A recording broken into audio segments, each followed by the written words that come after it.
Hello everyone, welcome to the channel Usmani classes. तो English fundamental की अगर हम बात करें, इंग्लिश फंडामेंटल, ठीक है, तो इसके बारे में अगर हम बात करें तो हमें चाहिए क्या होता है। हमें चाहिए होता है पार्ट ऑफ स्पीच। सबसे पहले इंग्लिश को जानने के लिए हमें पार्ट ऑफ स्पीच के बारे में पता होना चाहिए। ठीक है, पार्ट ऑफ स्पीच होता क्या है, पहले इसको भी समझ लेते हैं। पार्ट ऑफ स्पीच होता है हमारे पास नाउन, प्रोनाउन, ठीक है, ये पार्ट ऑफ स्पीच में आते हैं। Noun, pronoun, adjective, adverb, verb हुआ, प्रीपोजिशन,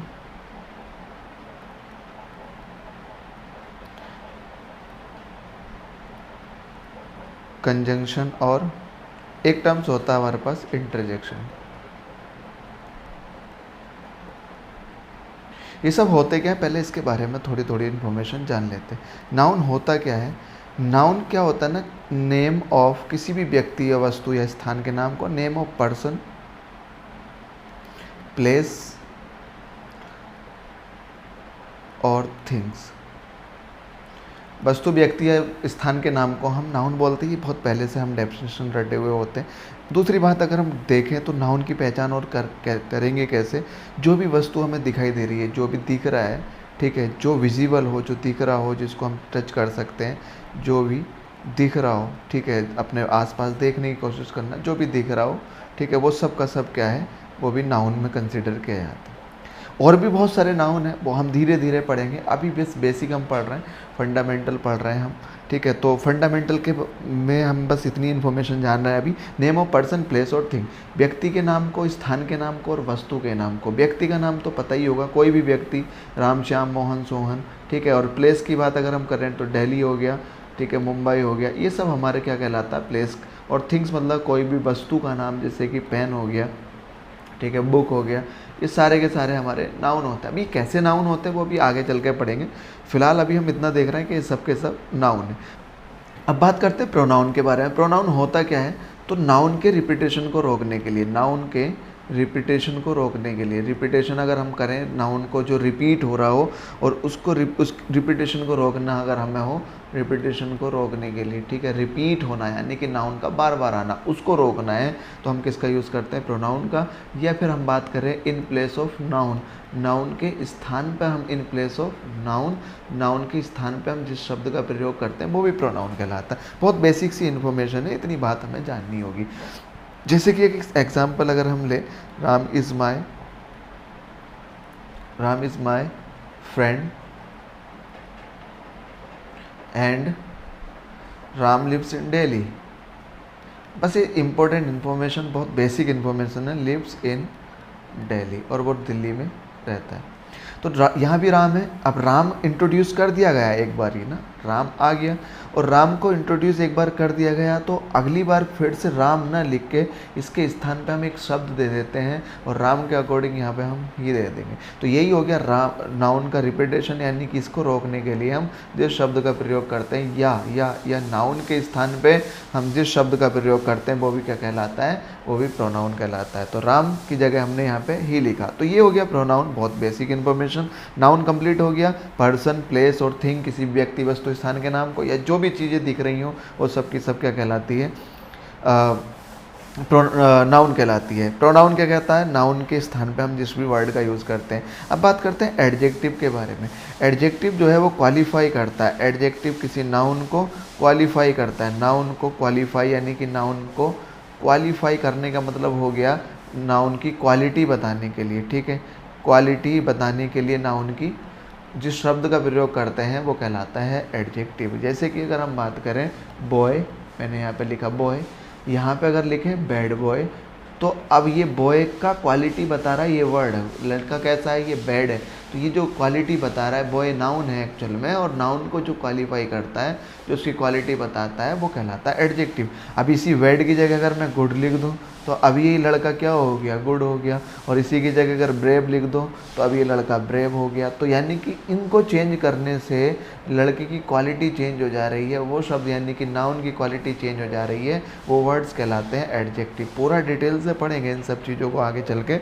अभी बस एक बेसिक इन्फॉर्मेशन जो कि अपने दिमाग में तुम्हें डालनी है। एडजेक्टिव यही होता है नाउन को क्वालिफाई जो करता है, नाउन को क्वालिफाई करने वाला वर्ड्स एडजेक्टिव कहलाते हैं। ठीक है, अब बात आती है एडवर्ब की।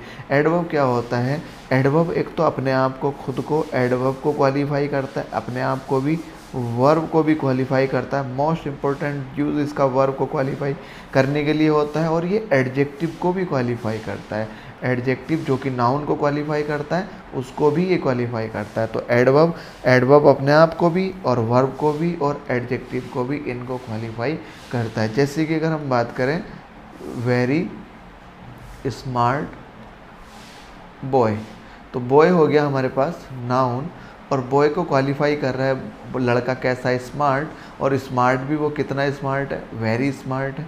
तो यानी कि ये एडजेक्टिव हो गया जो कि नाउन को क्वालिफाई कर रहा है, और जो एडजेक्टिव को क्वालिफाई कर रहा है फिर ये हो गया एडवर्ब। ये वर्ड हमारे पास एडवर्ब हो गया।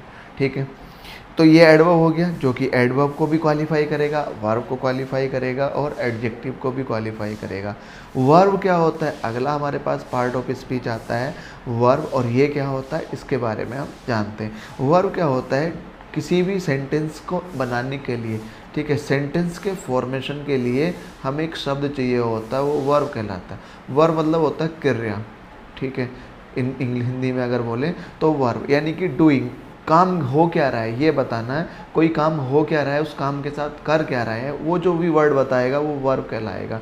ठीक है, और सेंटेंस को बनाने के लिए हमें वर्ब का होना ज़रूरी होता है। हर एक सेंटेंस बिना वर्ब के नहीं बन सकता, कोई भी सेंटेंस। अगली अगर हम बात करें प्रीपोजिशन की, प्रीपोजिशन एक ऐसा वर्ड होता है, एक ऐसा शब्द होता है जो नाउन या प्रोनाउन को किसी अन्य वर्ड से रिलेट करता है। ये एक ऐसा वर्ड होता है, एक ऐसा शब्द होता है, एक वर्ड होता है ये ऐसा। ठीक है, एक ऐसा वर्ड है जो किसी नाउन को या प्रोनाउन को अन्य वर्ड से, यानी कि अन्य शब्द से, चाहे वो वर्ब हो, चाहे वो नाउन हो, चाहे वो कुछ भी हो, कोई भी और वर्ड्स हो, नाउन हो या वर्ब हो, उससे रिलेट करता है या प्रोनाउन से रिलेट करता है। ठीक है, तो प्रीपोजिशन एक ऐसा वर्ड हो गया जो किसी नाउन को या प्रोनाउन को किसी अन्य वर्ड, यानी कि हम कह सकते हैं वर्ब से रिलेट करता हो, या फिर वो किसी नाउन से रिलेट करता हो, या फिर वो किसी भी सब्जेक्ट से या ऑब्जेक्ट से या सेंटेंस में अन्य किसी भी वर्ड से रिलेट करता हो। ठीक है, ये कहलाता है हमारा प्रीपोजिशन। किसी भी वर्ड्स में, मतलब ये नहीं कि एडवर्ब से रिलेट करने लगा या एडजेक्टिव से, वो अभी धीरे धीरे बात करते हैं। फिलहाल अभी इतनी बात देखते हैं कि प्रीपोजिशन होता क्या है, एक नाउन को या प्रोनाउन को। अच्छा, एक बात इंपॉर्टेंट ये है कि वो नाउन को ही या प्रोनाउन को ही रिलेट करेगा, बाकी ऐसा नहीं कि वो एडवर्ब को रिलेट करने लगेगा। ठीक है, नाउन या प्रोनाउन को ही रिलेट करेगा। अगला आता है कंजंक्शन। कंजंक्शन क्या होता है? दो शब्दों को, यानी कि दो वर्ड्स को जोड़ना। ठीक है, दो शब्दों को जोड़ सकता है या फिर दो सेंटेंस को जोड़ने के लिए हम जिस शब्द का प्रयोग करते हैं वो कंजंक्शन कहलाता है। जैसे कि अगर हम बात करें राम, और एक तरफ मैंने लिख दिया श्याम, तो राम और श्याम को मुझे अगर जोड़ना है तो एंड से लिख दूँ, तो एंड कंजंक्शन हो गया। तो अब इसका मतलब हो गया राम और श्याम दोनों, इसमें दोनों आ गए फिर।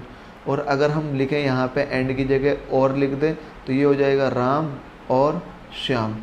अब इसका मतलब हो गया या तो राम या फिर श्याम, तो और इन दोनों शब्दों को जोड़ रहा है, इनमें से कोई सा एक हो जाएगा, तो ये दोनों के दोनों शब्द हमारे कंजंक्शन हो गए। कंजंक्शन होता क्या? दो शब्दों को जोड़ता है या फिर दो सेंटेंस को। बिल्कुल एकदम प्रॉपर नोट्स बनाते हुए चलना, इसका बहुत ही एक बेसिक से हम इसको पढ़ेंगे एकदम मैथमेटिकल तरीके से। अब आता है इंटरजेक्शन। होता है क्या है? इंटरजेक्शन होता है जो किसी भी व्यक्ति के, जैसे कि हम बात करें हुर्रा हो गया, ठीक है, ये हो गया, ओह हो गया, एक इस तरह का वर्ड हो गया। किसी भी एक्सप्रेशन को, किसी भी व्यक्ति के एक्सप्रेशन को हम जिस शब्द से डिनोट करते हैं वो इंटरजेक्शन होता है। जैसे हुर्रा हो गया तो ये खुशी से कोई बोलता है, और ओह का मतलब जो कोई आश्चर्य हो जाता है, और आह इस तरह के वर्ड। और फाई हो गया डिस्गस्टिंग के सेंस में हम यूज़ करते हैं। ब्रावो, इस तरह के वर्ड्स को हम जब यूज़ करते हैं सारे के सारे इंटरजेक्शन होते हैं। तो ये पार्ट ऑफ स्पीच है, noun, pronoun, adjective, adverb, verb, preposition, conjunction और इंटरजेक्शन। ये हमारे के सारे जो है पार्ट ऑफ स्पीच है। इतनी बात हमें पता लग गई। मैं एक बार रिपीट कर देता हूँ सारी चीज़ों को। नाउन क्या होता है? किसी व्यक्ति, वस्तु या स्थान के नाम को, या जो भी चीज़ तुम्हें दिख रही हो वो सब का सब नाउन होता है। प्रोनाउन क्या होता है? नाउन के रिपीटेशन को रोकना हो या नाउन के स्थान पे हम जिस वर्ड का यूज़ करते हैं वो प्रोनाउन कहलाता है। एडजेक्टिव क्या होता है? नाउन को क्वालिफाई करने के लिए जिस शब्द का यूज़ करते हैं वो एडजेक्टिव कहलाता है। ठीक है। एडवर्ब क्या कहलाता है? जो एडवर्ब को, अपने आप को या वर्ब को या एडजेक्टिव को क्वालिफाई करे। अच्छा, वर्ब क्या होता है? जो सेंटेंस में हैपनिंग या डूइंग या अस्तित्व बनाने का काम करती है वो वर्ब होती है, जिससे सेंटेंस का फॉर्मेशन होता है। इस शब्द के बिना, इस वर्ब के बिना सेंटेंस का फॉर्मेशन नहीं होगा। प्रीपोजिशन क्या होता है? नाउन या प्रोनाउन को अन्य किसी नाउन या वर्ब से या किसी से भी रिलेट करता है, ये एक प्रीपोजिशन कहलाता है। कंजंक्शन क्या होता है? दो शब्दों को या दो सेंटेंस को, दो शब्द या चाहे वो नाउन हो या नाउन प्रोनाउन हो या प्रोनाउन हो या दो वर्ब्स हो, किन्हीं को भी जोड़ने का काम करता है या फिर दो सेंटेंस को जोड़ने का काम करता है। कंजंक्शन, जंक्शन का मतलब ही होता है जोड़ना। ठीक है। इंटरजेक्शन क्या होता है? जो किसी व्यक्ति के एक्सप्रेशन को शो करता है, जैसे कि वो किस तरह के एक्सप्रेशन दे रहा है। हुर्रा हो गया, ओ हो गया, आ हो गया, फाई, ब्रावो, इस तरह के जो वर्ड होते हैं सारे के सारे इंटरजेक्शन में आते हैं। आई होप कि ये समझ में आ गया होगा। अगला देखते हैं, अगला पॉइंट। अब सेंटेंस को बनाने के लिए हमें चाहिए क्या होता है? एक सेंटेंस का फॉर्मेशन होने के लिए, बनाने के लिए हमें चाहिए होता है, सेंटेंस का फॉर्मेशन तभी होगा जब सेंटेंस में सब्जेक्ट होगा, वर्ब होगा और ऑब्जेक्ट होगा। बड़ी इंपॉर्टेंट इन्फॉर्मेशन ये यहाँ पे मैं आपको प्रोवाइड करा रहा हूँ। देखो जरा, सब्जेक्ट भी अगर हम बात करें, सब्जेक्ट भी वही शब्द बनेगा जो या तो नाउन होगा या फिर जो प्रोनाउन होगा। ऑब्जेक्ट भी सेम वही शब्द बनेगा जो नाउन होगा या प्रोनाउन होगा। यानी कि एडजेक्टिव सब्जेक्ट नहीं बन सकता है, एडवर्ब सब्जेक्ट नहीं बन सकता है, प्रीपोजिशन सब्जेक्ट नहीं बन सकता है, कोई भी वर्ड सब्जेक्ट नहीं बन सकता है सिवाय नाउन और प्रोनाउन के। सेम कंडीशन यहाँ भी है। ऑब्जेक्ट भी या तो नाउन बनेगा या प्रोनाउन बनेगा, इनके अलावा कोई और शब्द ऑब्जेक्ट नहीं बनेगा। ये बात इतनी समझ में आ गई होगी। अब यहाँ पे एक बहुत इंपॉर्टेंट इन्फॉर्मेशन जो है वो ये है कि ऑब्जेक्ट जो भी होगा, ऑब्जेक्ट या तो वो वर्ब का होता है। अगर ऑब्जेक्ट, मैं यहाँ पे लिख देता हूँ इस बात को, ऑब्जेक्ट के बारे में हम बात करें, ऑब्जेक्ट या तो वो वर्ब का होता है या फिर वो ऑब्जेक्ट प्रीपोजिशन का होता है। ठीक है। ऑब्जेक्ट या तो वर्ब का होगा या प्रीपोजिशन का होगा। अगर वो वर्ब का है, वर्ब का है तो वर्ब का है तो वो क्या का सेंस देगा? क्या, क्या बोले तो व्हाट का सेंस देगा, व्हाट का। क्या का अगर सेंस देगा तो वो वर्ब का, और वर्ब कैसी होगी?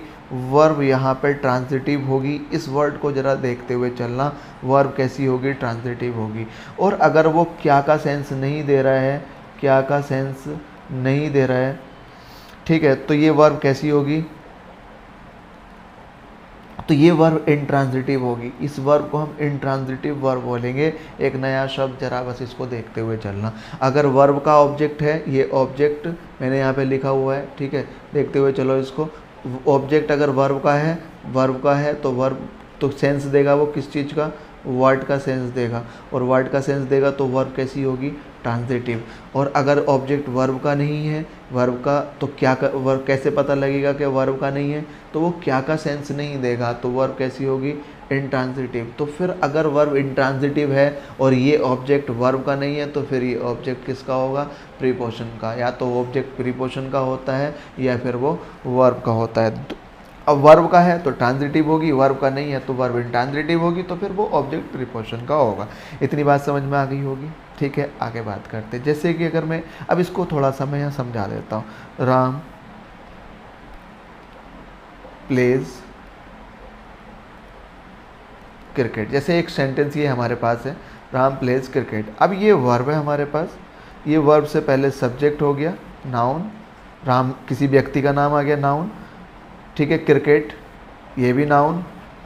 अब वर्ब के बाद ऑब्जेक्ट, ये ऑब्जेक्ट हो गया, वर्ब से पहले सब्जेक्ट, ये सब्जेक्ट हो गया। ठीक हो गई बात इतनी। राम, अब ये ऑब्जेक्ट किसका है ये बात हमें बस पता लगानी है कि ये ऑब्जेक्ट या तो वर्ब का होगा या प्रीपोजिशन का। वर्ब का अगर है तो देखते हैं क्या का सेंस। राम प्लेज, राम खेलता है, क्या खेलता है, अब ये हमें बताना है। राम क्रिकेट खेलता है, क्या का सेंस दे दिया ना इसने, और अगर ये क्या का सेंस दिया तो ये वर्ब हो गई ट्रांजिटिव, और ये वर्ब अगर ट्रांजिटिव हो गई तो ये ऑब्जेक्ट भी किसका हो गया? तो ये वर्ब का ऑब्जेक्ट हो गया यहाँ पे। और वर्ब का ऑब्जेक्ट हो गया तो इसलिए बीच में हमें कहीं भी यहाँ पे प्रीपोजिशन नहीं लगानी पड़ी, कहीं भी हमें प्रीपोजिशन नहीं लगानी पड़ी। और अगर ये इस वर्ब का ऑब्जेक्ट नहीं होता तो फिर हमें इस एक प्रीपोजिशन यहाँ पे कोई ना कोई प्रीपोजिशन देनी होती, ठीक है। तो तब जाके ये बात हमें और क्लियर समझ में आएगी। मैं एक सेंटेंस लिख देता हूँ, राम प्लेज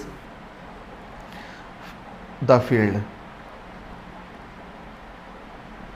अब राम खेलता है, क्या खेलता है? अब वो फील्ड को तो खेलेगा नहीं, तो ये इस वर्ब का ऑब्जेक्ट नहीं है, तो वर्ब हो गई इंट्रांजिटिव। इंट्रांजिटिव हो गई तो फिर ये ऑब्जेक्ट किसका है? फिर ये प्रीपोजिशन का है, तो यहाँ पे एक प्रीपोजिशन देनी पड़ेगी। Ram plays in the field, तो अगर तुमने इन द फील्ड लिख दिया तो पता लगेगा कि फील्ड में खेलता है। नियर द फील्ड, तो इससे पता लगेगा कि मैदान के पास में खेलता है, नियर द फील्ड हो गया, ठीक है। बिसाइड द फील्ड, इसका मतलब भी यही हो गया, फील्ड के पास में खेलता है। तो ये सारे के सारे, अगर ये प्रीपोजिशन हमने चेंज कर दी तो सारे का सारा सेंस चेंज होता चला जाएगा। फिलहाल अभी बात इतनी करते हैं कि ये प्लेस का ऑब्जेक्ट नहीं है। अगर ये प्लेस का ऑब्जेक्ट नहीं है तो फिर ये प्रीपोजिशन का ऑब्जेक्ट है, तो यहाँ पे हमने प्रीपोजिशन देनी होगी। आई होप इतनी बात समझ में आ गई होगी। तो ऑब्जेक्ट या तो नाउन, ऑब्जेक्ट और सब्जेक्ट दोनों की बात करें तो या तो नाउन होगा या प्रोनाउन होगा। ऑब्जेक्ट या तो वर्ब का होता है या फिर प्रीपोजिशन का। ऑब्जेक्ट अगर वर्ब का है तो वर्ब ट्रांजिटिव होगी, ऑब्जेक्ट वर्ब का नहीं है तो वर्ब इंट्रांजिटिव होगी। कैसे पता लगेगा कि ये वर्ब का है? तो क्या का सेंस देगा?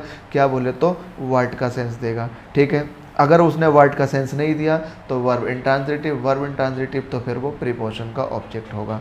आगे बात करते हैं सब्जेक्ट सेम, नाउन या प्रोनाउन। यहाँ से एक थोड़ी सी बात ये समझते हैं, सब्जेक्ट अगर सिंगुलर अगर होता है तो इसके साथ आने वाली वर्ब भी सिंगुलर होगी। बस इतनी बातें देखते हुए चलो। सब्जेक्ट अगर प्लूरल होगा तो उसके साथ आने वाली वर्ब भी हम प्लूरल लगाएंगे। सब्जेक्ट अगर अनकाउंटेबल नाउन होगा, यूसीएन बोले तो अनकाउंटेबल नाउन, इसके साथ आने वाली वर्ब भी हम सिंगुलर लगाएंगे। अनकाउंटेबल एक नया वर्ड हमें यहाँ पे मिला, इसका मतलब क्या होता है? जिसको काउंट ना कर सके, सिंपल बात हो गई। जैसे कि वाटर, पानी, जो भी चीज़ हम काउंट करके नहीं लेते हैं वो अनकाउंटेबल हो गई। क्या आप पानी को काउंट करके लेते? नहीं ना। मिल्क हो गया, गिन के नहीं लेते हैं, ठीक है। वाटर हो गया, मिल्क हो गया, शुगर हो गया, ये सारे के सारे वर्ड्स हो गए। आयरन हो गया, ठीक है, या कोई भी मेटल कह सकते हो। ये सारे के सारे वर्ड्स जो कि आप हम गिन के नहीं ले। काउंटेबल का मतलब हो गया जिसको काउंट करना, और अनकाउंटेबल का मतलब जिसको काउंट नहीं कर सकते। सिंपल हो गई बात। तो अनकाउंटेबल नाउन के साथ भी वर्ब आने वाली जो होती है वो सिंगुलर ही होती है। इतनी बात समझ में आ गई होगी। नाउन की बात अगर हम, अब एक वर्ड हमें यहाँ पे मिला, नया शब्द सेंटेंस में अगर हम देखें तो सब्जेक्ट, फिर से मैं लिख रहा हूँ यहाँ पे, सब्जेक्ट प्लस वर्ब और प्लस ऑब्जेक्ट। मैंने कहा सब्जेक्ट या तो नाउन होगा या फिर प्रोनाउन होगा। सब्जेक्ट सिंगुलर तो वर्ब सिंगुलर, सब्जेक्ट प्लूरल तो वर्ब प्लूरल, अनकाउंटेबल नाउन तो सब्जेक्ट सिंगुलर चलती है, ठीक है। ऑब्जेक्ट की बात करें तो या तो वर्ब का होगा या फिर प्रीपोजिशन का। वर्ब का है तो वर्ब ट्रांजिटिव, वर्ब का नहीं है तो वर्ब इंट्रांजिटिव, तो वर्ब का नहीं है तो फिर किसका होगा? वो प्रीपोजिशन का। अब नाउन की बात करें, नाउन मैंने तुम्हें बताया था कि कोई भी व्यक्ति का नाम, जैसे कि मनीष हो गया, ठीक है, किसी भी व्यक्ति का नाम हो गया, ठीक है। कोई भी व्यक्ति, उसका नाम रोहन, सोहन, मोहन, ठीक है, दीपक, ये सारे के सारे किसी भी व्यक्ति का नाम नाउन कहलाएगा। या किसी स्थान का नाम दिल्ली हो गया, ठीक है, या जो भी चीज़ तुम्हें वहाँ दिख रही होगी वो सब के सब क्या कहलाते हैं? नाउन कहलाते हैं, ठीक है। चलिए आगे देखते हैं। तो जो जैसे कि पेन हो गया, ये भी हमें दिख रहा है, ठीक है। मोबाइल हो गया, ये भी हमें दिख, अभी ये कैसे नाउन है वो आगे चल के पढ़ेंगे। फिलहाल अभी हमें इतनी बात करनी कि ये नाउन है, अभी वो कैसे नाउन है वो बात की बात है। फिलहाल इतना देख रहे हैं, ठीक है। तो नाउन के बारे में तो कोई दिक्कत हमें यहाँ नहीं है। एक बात और जो इम्पोर्टेंट है, नाउन को चाहे सब्जेक्ट के तौर पे यूज़ करो, नाउन सब्जेक्ट में भी वही होगा और नाउन ऑब्जेक्ट में भी सेम होगा। दोनों जगह नाउन सेम होता है, ठीक है। यानी कि दिल्ली सब्जेक्ट पे यूज़ हो रहा है तो भी दिल्ली होगा, ऑब्जेक्ट की जगह यूज़ हो रहा है तो भी दिल्ली ही होगा। लेकिन दिक्कत आती है प्रोनाउन में। अब बात करते हैं हम प्रोनाउन की। तो मैंने बताया था प्रोनाउन होता क्या है। नाउन के रिपीटेशन को रोकने के लिए, नाउन का रिपीट होना यानी कि बार बार आना, रिपीटेशन को रोकने के लिए हम जिस शब्द का प्रयोग करते हैं, या फिर हम बात करते हैं नाउन के स्थान पर, in place of noun, noun के स्थान पे हम जिस शब्द का प्रयोग करते हैं वो कहलाता है हमारा प्रोनाउन। अब इससे रिलेटेड कुछ बातें जो कि हमें जाननी है वो ये है, नाउन कि सारी इन्फॉर्मेशन जो कि ये है, नाउन का यूज़ होता है सब्जेक्टिव फॉर्म में। मैं यहाँ पे लिख देता हूँ सब्जेक्टिव फॉर्म। उसके बाद होता है एक ऑब्जेक्टिव फॉर्म, ठीक है, ऑब्जेक्टिव फॉर्म होता है। उसके बाद होता है एक पजेसिव एडजेक्टिव, इनको बहुत बारी हम यूज़ करते हैं, पजेसिव एडजेक्टिव। और एक होता है रिफ्लेक्सिव प्रोनाउन, मैं यहाँ पे लिख देता हूँ, और एक होता है रिफ्लेक्सिव प्रोनाउन, और एक होता है पजेसिव प्रोनाउन। ये जो मैं लिख रहा हूँ पजेसिव प्रोनाउन, ये थोड़ा सा ज़रा ध्यान से देखते हुए चलना। Possessive pronoun. अब सब्जेक्टिव फॉर्म की अगर हम बात करें तो सब्जेक्टिव फॉर्म हमारी first person pronoun. First person pronoun में सब्जेक्टिव फॉर्म आती है हमारी आई और वी की। आई और वी सब्जेक्टिव फॉर्म में फर्स्ट पर्सन प्रोनाउन, और सब्जेक्टिव फॉर्म में हम यूज़ करेंगे आई और वी का। सेकंड पर्सन प्रोनाउन में हम सब्जेक्टिव फॉर्म में यूज़ करते हैं यू का। सबसे पहले हम अपने आप को रखते हैं, उसके बाद तुम्हें, और उसके बाद फिर उन्हें, जो बचे हुए जो यहाँ पे है नहीं।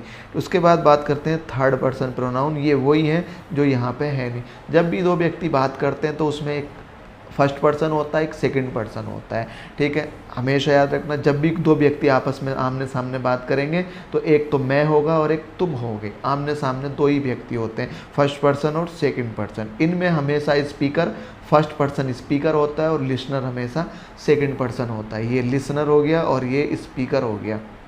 मैं यहाँ पे एस लिख रहा हूँ, यहाँ पे एल लिख रहा हूँ, इस स्पीकर, और ये यहाँ एल लिसनर।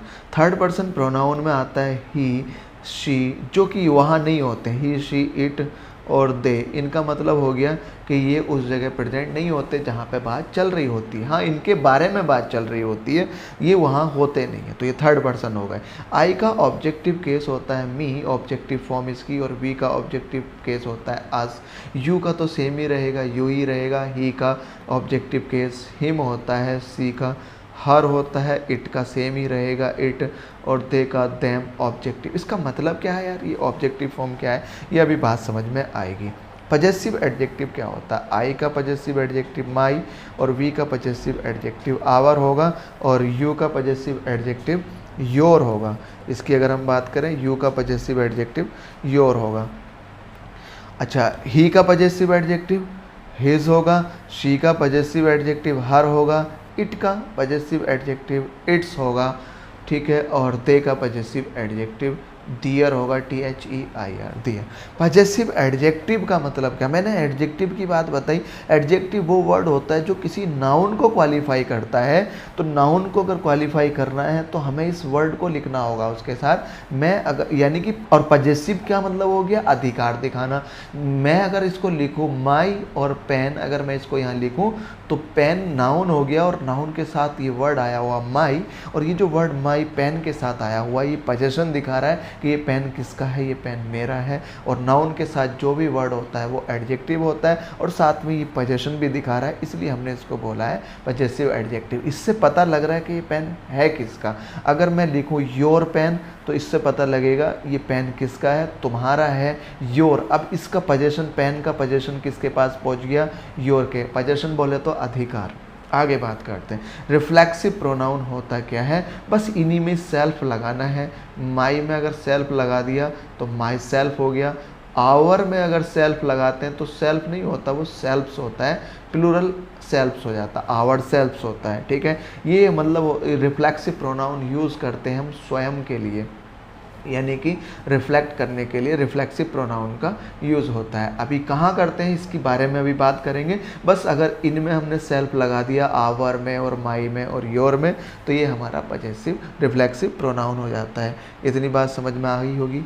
आगे देखते हैं। आगे देखो, योर के बाद अगर मैं पेन, योर में अगर हम लगाएं तो योर सेल्फ भी होता है, और इसका योर सेल्फ्स भी होता है, योर सेल्फ्स भी होता है, ठीक है, दोनों होते हैं। इसी तरह से अगर मैं इसकी बात लगाऊं तो अच्छा, यहाँ एक बात और समझो। रिफ्लेक्सिव प्रोनाउन पहले दो में, यानी कि फर्स्ट पर्सन और सेकंड पर्सन में, जो पजेसिव एडजेक्टिव में सेल्फ लगा के बनता है। लेकिन अगर हम बात करें यहाँ पे, इसमें अगर हम बात करें थर्ड पर्सन में, तो ये ऑब्जेक्टिव केस में सेल्फ लगा के, जैसे कि हिम सेल्फ हो गया, हर सेल्फ हो गया, इट सेल्फ हो गया, दे का देम सेल्फ्स। अब ये दो हैं, दो से ज़्यादा हैं, दे हम यूज़ करते हैं दो से ज़्यादा के लिए, यानी कि प्लूरल के लिए, तो सेल्फ्स हो जाएगा यहाँ पे। क्लियर इतनी बात? तो ये रिफ्लेक्सिव प्रोनाउन है। एक बार बस देखना तो पड़ेगा ही भाई इन सब चीज़ों को, इसमें तो इन सब चीज़ों को तुम्हें याद रखना पड़ेगा। इसमें कुछ ऐसा मैथमेटिक में नहीं लगाने वाला कि हाँ ये बिल्कुल ये भी मैं, ये सब तुम्हें बार बार देखना पड़ेगा। अब बात करते हैं ये पजेसिव प्रोनाउन का केस क्या है भाई। पजेसिव प्रोनाउन होता क्या, देखो पजेशन भी दिखाना, प्रोनाउन भी दिखाना है। और प्रोनाउन होता क्या है, नाउन के रिपीटेशन को रोकने के लिए जिस शब्द का प्रयोग करते हैं। मैं अगर इस बात को लिखूं माई पेन, अगर मैं इस माई पेन को एक ही शब्द में लिखना चाहूँ, माई पेन को अगर मैं एक ही शब्द में लिखना चाहूँ तो मैं इसकी जगह लिख दूंगा माइन। एक वर्ड मिलेगा हमें माइन। तो माई सेल्फ को अगर मैं एक ही शब्द में लिखना चाहूँ तो ये होगा माइन। अगर हम बात करें, पहले मैं इसको समझा देता हूँ। आई का पजेसिव प्रोनाउन होता है माइन, आई के लिए, और वी के लिए होता है आवर्स, OURS, OURS, आवर्स हो गया।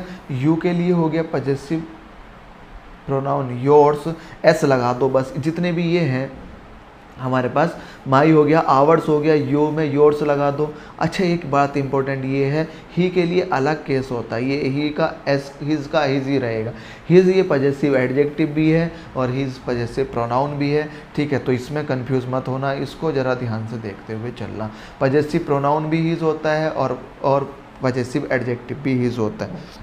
योर्स हो गया, माइन हो गया, आवर्स हो गया। थर्ड पर्सन में सी के लिए हर्स हो गया, इट के लिए होता है नहीं इसमें, और दे के लिए हो गया दियर्स, THEIRS, THEIRS, दियर्स हो गया ये पजेसिव प्रोनाउंस किसके लिए, दे के लिए, ठीक है। तो एक बारी जल्दी से मैं इसको बता देता हूँ। I subjective case, we subjective case, you first person के लिए, सेकंड पर्सन के लिए यू, थर्ड पर्सन के लिए ही, सी, इट और दे हो गया। ऑब्जेक्टिव केस इस दोनों के लिए, फर्स्ट पर्सन के लिए ये होगा, ये सेकंड पर्सन के लिए, और थर्ड पर्सन के लिए ये होगा। पजेसिव एडजेक्टिव आई का माई हो गया, वी का आवर, योर हो गया, हिज, हर, इसको देखना पड़ेगा भाई। Myself, ourself, yourself, ये रिफ्लेक्सिव प्रोनाउन है, बिल्कुल देखना पड़ेगा। पजेसिव प्रोनाउन होता क्या है, पजेसिव प्रोनाउन होता है माइन, आई के लिए आवर्स होता है, वी के लिए और यू के लिए योर्स होता है, हिज होता है, ही के लिए हर्स होता है, सी के लिए, और तियर्स होता है दे के लिए। अब इसका यूज़ करते कहाँ है, मैं जल्दी से तुम्हें एक बार इसको बता देता हूँ। इसका यूज़ हम करते कहाँ है। अगर हम बात करें योर बुक, इसकी जगह अगर मुझे एक वर्ड लेना हो, योर बुक, इसकी जगह अगर मुझे एक शब्द लिखना हो तो मैं इसकी जगह लिख दूंगा योर्स। एक वर्ड लिखना होगा यो, यानी कि noun plus possessive adjective. Possessive adjective और नाउन मिलके हमें बना देता है possessive pronoun, PP, possessive pronoun, ठीक है। योर बुक यानी कि योर एडजेक्टिव हो गया और बुक नाउन हो गया। इन दोनों शब्दों की जगह मुझे लगाना अगर होगा कभी तो मैं यहाँ पे योर्स लगा दूंगा, ठीक है। अभी क्या मतलब है इसका धीरे धीरे समझेंगे।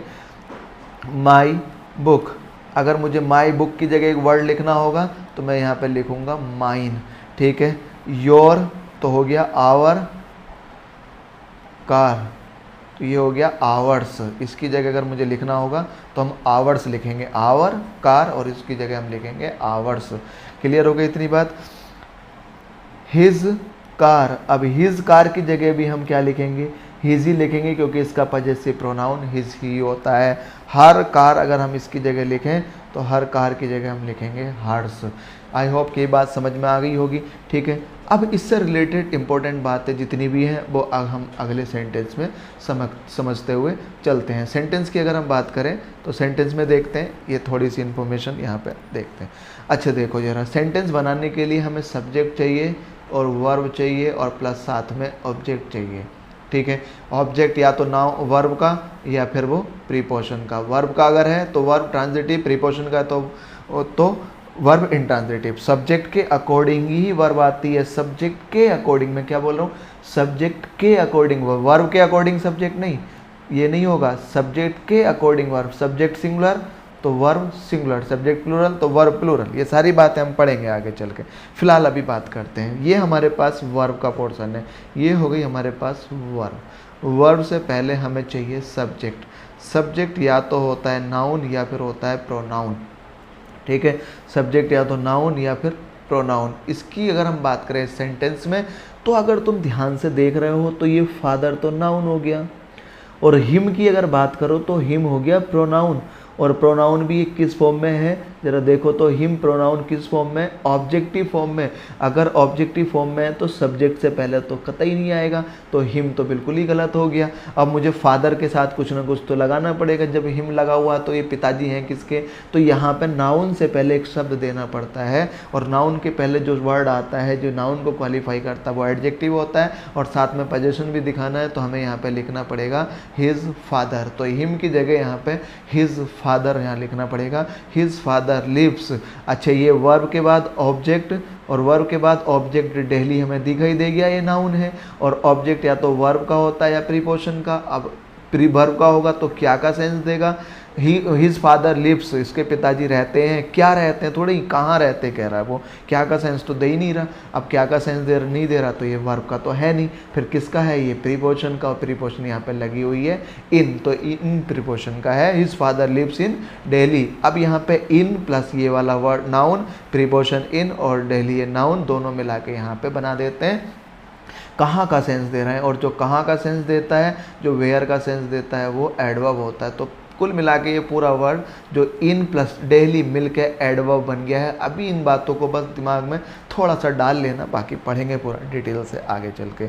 योर विल हेल्प, अब इसको पूरा ध्यान से देखना, इसमें क्या क्या गलती हो सकती है। अब देखो विल हो गया हमारे पास हेल्पिंग वर्ब जो कि मॉडल वर्ब होती है, और मॉडल वर्ब एक इम्पॉर्टेंट बात यहाँ पे हमें बड़ी इंपॉर्टेंट इन्फॉर्मेशन, मॉडल वर्ब के बाद वर्ब जब भी आएगी हमेशा और हमेशा इन्नेट फॉर्म में आएगी। इन्नेट बोले तो जन्मजात स्थिति, यानी कि जब वो पैदा हुई है, और जन्मजात स्थिति में वर्ब कैसी होती है, हमेशा और हमेशा जन्मजात स्थिति में वर्ब प्लूरल होती है, ठीक है। उसमें ना तो एस या ई एस या ई डी, ठीक है, या कुछ भी आईएनजी फॉर्म, ये सब कुछ नहीं लगा होगा, वर्ब ही होगी सिर्फ। जैसे कि हम बात करें हैव अपनी इन्नेट फॉर्म में, ईट अपनी इन्नेट फॉर्म में, इसका सिंगुलर बनाना है तो ईट्स होगा, ठीक है।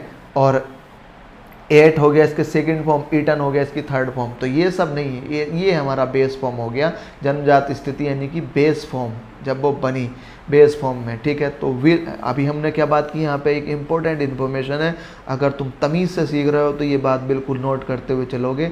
मॉडल के बाद वर्ब हमेशा और हमेशा इन्नेट फॉर्म में आती है। तो विल के बाद हेल्प आया है, ये बहुत बार एग्जाम में एरर पूछी जाती है। हेल्पिंग वर्ब यानी कि विल मॉडल है, मॉडल के बाद वर्ब इन्नेट फॉर्म में, तो ये वर्ब का पोर्शन हो गया।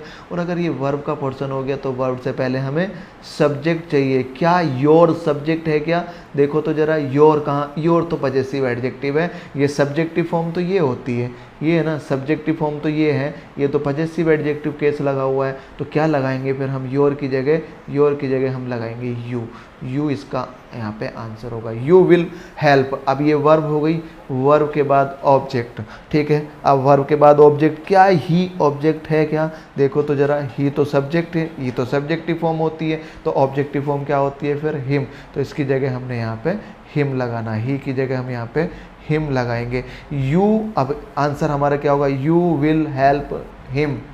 बिकॉज क्या होता है यहाँ पे, बिकॉज एक कंजंक्शन हो गया यहाँ पे, इसको और इसको जोड़ रहा है बिकॉज। अब ये जो वर्ब हो गई हमारे पास, ये एक वर्ब हो गई, वर्ब से पहले सब्जेक्ट, क्या हिज सब्जेक्ट है क्या, देखो तो जरा, हिज तो सब्जेक्ट नहीं है, कहाँ है हिज, ये रहा। हिज तो हमने पजेसिव एडजेक्टिव की तरह यूज़ किया है या फिर पजेसिव प्रोनाउन की तरह यूज़ किया, सब्जेक्ट तो है नहीं, और सब्जेक्ट नहीं है तो फिर इसकी जगह हमें सब्जेक्ट लगाना पड़ेगा, और यहाँ पे लगाओ तो सब्जेक्ट लगेगा ही, बिकॉज ही के अकॉर्डिंग इज़ वर्ब सही लगी हुई है, आगे समझोगे इन सब बातों को। और ये नाउन है, और नाउन से पहले जब भी कोई वर्ड आता है वो एडजेक्टिव होता है। क्या योर्स एडजेक्टिव है क्या, देखो तो जरा, योर्स कहाँ लिखा था हमने, योर्स ये लिखा था, ये एडजेक्टिव फॉर्म नहीं है, ये तो प्रोनाउन फॉर्म है। लगाएंगे क्या फिर हम इसकी जगह एडजेक्टिव, और एडजेक्टिव क्या होगा इसका, योर एडजेक्टिव होगा। तो जल्दी से हम यहाँ पे योर्स का एस हटा के हमने यहाँ पे क्या लगा दिया, योर लगा दिया, your friend. You will help him because he is your friend, ये सेंटेंस बनेगा हमारा इस तरह से। आगे बात करते हैं, ऑलवेज एडवर्ब है, हेट वर्ब हो गई, ये वर्ब हो गई, वर्ब से पहले सब्जेक्ट। क्या तुमने माई सेल्फ को सब्जेक्ट में पढ़ा क्या, माई सेल्फ को सब्जेक्ट में तो नहीं पढ़ा, ये तो सब्जेक्टिव फॉर्म तो ये हैं सारी की सारी, ये तो हमने रिफ्लेक्सिव प्रोनाउन में पढ़ा था। तो क्या होगा फिर यहाँ पे, माई सेल्फ अगर लगा हुआ है तो मुझे सब्जेक्ट देना पड़ेगा, और इसकी जगह सब्जेक्ट देंगे हम आई ऑलवेज हेट, मैं हमेशा हेट करता हूँ किस से हेट करता हूँ, कौन है वो जिससे मैं हेट करता हूँ, हु इज़ दैट, और जो हु का सेंस देता है ये भी ट्रांजिटिव वर्ब होती है। स्टूडेंट्स नाउन हो गया, और नाउन को क्वालिफाई करने के लिए लेज़ी, और एक वर्ड मिला नाउन को क्वालिफाई करने के लिए लेज़ी, ये हो गया एडजेक्टिव। ऐसे स्टूडेंट जो लेज़ी हैं, लेज़ी स्टूडेंट को मैं हेट करता हूँ, घृणा करता हूँ या पसंद नहीं करता हूँ। I always hate lazy students, तो ये करेक्ट हुआ हमारा sentence, I always hate lazy student. आगे चलते हैं, पीपल लव, ये वर्ब हो गई, वर्ब से पहले सब्जेक्ट, सब्जेक्ट पीपल हो गया, ठीक हो गई बात। सब्जेक्ट हो गया नाउन, पीपल नाउन होता है, ठीक है, नाउन्स के हिसाब से वर्ब लगी हुई है। अब वर्ब के बाद तो ऑब्जेक्ट होता है। अब क्या सी ऑब्जेक्टिव फॉर्म है क्या? नहीं ना, सी तो ऑब्जेक्टिव फॉर्म नहीं है, तो सब्जेक्टिव फॉर्म है, तो लगाओ तो जरा ऑब्जेक्टिव फॉर्म, तो हर हो जाएगा। पीपल लव हर, उसे पसंद करते हैं या प्यार करते हैं उसको, बिकॉज, क्योंकि। इज़ फिर से वर्ब आ गई, इज़ वर्ब आ गई। वर्ब से पहले तो हमें सब्जेक्ट चाहिए होता है। क्या हर सब्जेक्ट है क्या? नहीं ना, हर तो पजेसिव एडजेक्टिव है, ये देखो जरा, पजेसिव एडजेक्टिव है, या फिर आप कह सकते हो ऑब्जेक्टिव फॉर्म है। तो हर को हमने हटा के क्या लगाना पड़ेगा यहाँ पे, फिर करेक्शन करना पड़ेगा। हर को हटा के हम यहाँ पे सी करेक्ट करेंगे, बिकॉज सी इज़ ऑनेस्ट, क्योंकि वो ऑनेस्ट है। इस सब्जेक्ट हो गया और ऑनेस्ट हो गया एडजेक्टिव, और एडजेक्टिव किसको क्वालिफाई कर रहा है? सी को क्वालिफाई कर रहा है, ठीक है। जो किसी एडजेक्टिव होता क्या है? जो किसी नाउन या प्रोनाउन को क्वालिफाई करे। वो वर्ड जो नाउन या प्रोनाउन को क्वालिफाई करे एडजेक्टिव कहलाता है। ये बहुत इंपॉर्टेंट इन्फॉर्मेशन मैं सारी जो तुम्हें प्रोवाइड करा रहा हूँ, ध्यान से इन सब चीज़ों को पढ़ चलना। अगला हमारे पास है वॉट, ये नाउन वर्ब हो गई हमारे पास। वर्ब से पहले सब्जेक्ट, सेम कंसेप्ट है। क्या अस सब्जेक्टिव फॉर्म में? नहीं है बिल्कुल भी, सब्जेक्टिव फॉर्म में रखो। अस के हिसाब से सब्जेक्टिव फॉर्म वी हो गई। वी वॉट, हमने खरीदे। वोट हालांकि वर्ब की सेकंड फॉर्म है। अगर चाहो तो इस इंफॉर्मेशन को भी डाल लो अपने दिमाग में। वर्ब की second form past indefinite tense के अलावा कहीं भी यूज़ नहीं होती है। वर्ब की second form past indefinite tense में यूज़ होती है।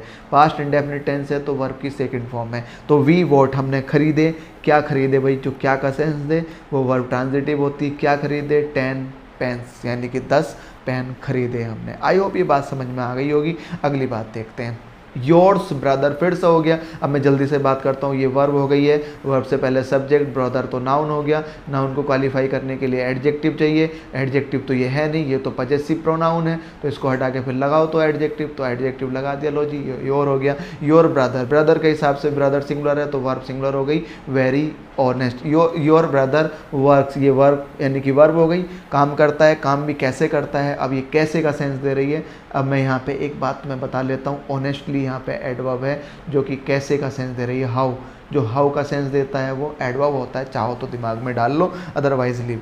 आगे बात कर लेंगे इसके बारे में। अभी ऑनेस्टली एडवर्ब है, और ऑनेस्ट भी कितनी ऑनेस्टली करता है? बहुत ईमानदारी से करता है। और जो एडवर्ब को ही क्वालिफाई करे तो वो वर्ड भी एडवर्ब ही कहलाता है। तो वेरी भी यहाँ पे एडवर्ब हो गया, ऑनेस्टली भी एडवर्ब हो गया। आई होप ये बात समझ में आ गई होगी। आगे बात करते हैं क्वेश्चन नंबर 7। हैव वर्ब हो गई, बीन वर्ब हो गई, आईएनजी फॉर्म वर्ब की। ये टोटल हो गया हमारे पास वर्ब का पोर्शन।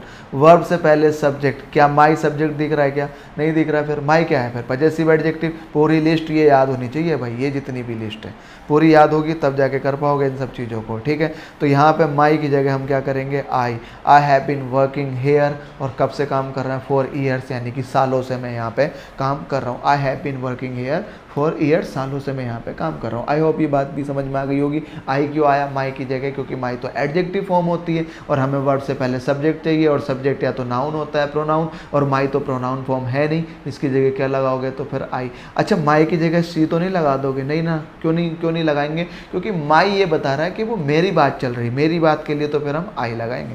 आगे बात करते हैं, नीड वर्ब, वर्ब से पहले सब्जेक्ट। दियर तो सब्जेक्ट नहीं है, दियर सब्जेक्ट नहीं है तो लगाओ तो दियर के हिसाब से दे नीड आ बुक, उन्हें ज़रूरत है, नीड है। क्या चीज़ की ज़रूरत है? किस चीज़ की ज़रूरत है? क्या नीड है? एक किताब की। अब ये क्या का सेंस दे रही है, और जो वर्ब क्या का सेंस देती है वो ट्रांजिटिव, तो नीड यहाँ पे ट्रांजिटिव वर्ब हो गई है, और इसका ऑब्जेक्ट ये है राइट नाउ, बिल्कुल अभी। ये इसका अब उसको ज़रूरत कब है बुक की? अभी है बिल्कुल, और ये एडवर्ब बता रही है, टाइम बता रही है, बिल्कुल अभी। अगला noun, question number 9, has verb, helping verb हो गई। एक बात और मैं यहाँ पे बता देता हूँ, ध्यान से देखते हुए चलना। जब आई गई है तो हैज़, हैव और हैड, ठीक है। हैव बेसिक फॉर्म हो गई, हैज़ सिंगुलर फॉर्म हो गई, हैड इसकी सेकंड फॉर्म भी है, हैड इसकी थर्ड फॉर्म भी है, और एक हो गई हैविंग, ये इसकी आईएनजी फॉर्म है। इनके बाद हमेशा और हमेशा और हमेशा वर्ब किस फॉर्म में आएगी, थर्ड फॉर्म में आएगी। जब भी मुझे हैज़, हैव, हैड और हैविंग दिखाई दे, इनके बाद मुझे कोई वर्ब लगानी है तो मैं हमेशा थर्ड फॉर्म में लगाऊंगा। तो ये आ गया हैज़ के बाद वर्ब थर्ड फॉर्म में, बिल्कुल ठीक जा रही है। तो ये पूरा वर्ब का पोर्शन हो गया। वर्ब से पहले सब्जेक्ट रीता, रीता नाउन है सब्जेक्टिव फॉर्म में, बिल्कुल सही है। रीता हैज़ ईटन, रीता ने खा लिया। क्या खा लिया? उसने बताया कि एक आम खा लिया उसने, एक मैंगो वो चबा चुकी है। ठीक है, तो रीता हैज़ ईटन मैंगो। कहने का मतलब ये नाउन है और ये भी नाउन है। अब मैं इसको ऐसे भी लिख सकता हूँ, अ मैंगो, ठीक है, बड़े ध्यान से देखना, a mango has been eaten by Rita. ये पैसिव फॉर्म हो गया इसका। कहने का मतलब है कि मैंगो यहाँ ऑब्जेक्टिव फॉर्म है, अब ये वर्ब है, वर्ब से पहले सब्जेक्ट। मैंगो जो यहाँ ऑब्जेक्टिव फॉर्म था, अब ये यहाँ सब्जेक्टिव फॉर्म में हो गया। रीता जो यहाँ ऑब्जेक्ट सब्जेक्टिव फॉर्म में थी, रीता यहाँ पे अब ऑब्जेक्टिव फॉर्म में हो गई। कहने का मतलब ये सेंटेंस ये सही है, बिल्कुल लिखा हुआ। कहने का मतलब सिर्फ इतना था कि नाउन चाहे सब्जेक्ट से पहले लगाओ, मैंगो तुमने सब्जेक्ट से पहले यहाँ पे लगाया, और वर्ब से पहले लगाओ सब्जेक्टिव फॉर्म में तो भी मैंगो ही रहेगा, और वर्ब के बाद यानी कि ऑब्जेक्टिव फॉर्म में लगाओ तो भी मैंगो ही रहेगा। नाउन पे कोई चेंज नहीं होगा। जैसे कि यहाँ पे प्रोनाउन में चेंज हो रहा था ना, सब्जेक्टिव फॉर्म अलग होती है, ऑब्जेक्टिव फॉर्म अलग होती है। अगला क्वेश्चन देख लेते हैं जल्दी से। आर वर्ब हो गई हमारे पास। आर अगर वर्ब हो गई तो मुझे सब्जेक्ट चाहिए। क्या सब्जेक्ट दिख रहा है तुम्हें? बिल्कुल दिख रहा है, ये वर्ब नाउन है, और नाउन को क्वालिफाई करने के लिए एडजेक्टिव, क्या योर एडजेक्टिव दिख रहा है? बिल्कुल दिख रहा है, ये तो सही लिखा हुआ है। योर बुक्स, बुक्स प्लूरल है, प्लूरल के हिसाब से वर्ब प्लूरल हो गई। Your books are more expensive, ज़्यादा एक्सपेंसिव है यानी कि महंगी है। देन, तो your books are more expensive than my books. अब ये बात बड़ी इंपॉर्टेंट है, इसको बस ध्यान से देख लेना, बस ख़त्म करते हैं। इसके बाद your books are more expensive than my books, यहाँ भी बुक्स आ गया, यहाँ भी बुक्स आ गया, नाउन रिपीट हो गया एक ही सेंटेंस में। तो नाउन की रिपीटेशन को रोकने के लिए हम यूज़ करते हैं प्रोनाउन का। अगर मुझे प्रोनाउन लगाना है, और अब देखना ज़रा, माई और बुक्स भी है, माई भी है बुक्स भी है, यानी कि माई प्लस नाउन अगर होता है, इन दोनों को हटा के मुझे एक वर्ड लगाना है तो यहाँ लगाएंगे पजेसिव प्रोनाउन। तो माई बुक्स की जगह हम यहाँ पे लगाएंगे माइन। ये इंपॉर्टेंट इन्फॉर्मेशन है और यही करेक्ट हुआ है सेंटेंस का। Your books are more expensive than mine, ये सेंटेंस बना your books are more expensive than mine. Clear हो गई इतनी बात? आई होप ये सारी बातें समझ में आ गई होंगी। बहुत इंपॉर्टेंट इन्फॉर्मेशन थी, सारी की सारी इनको जरूर देख लेना।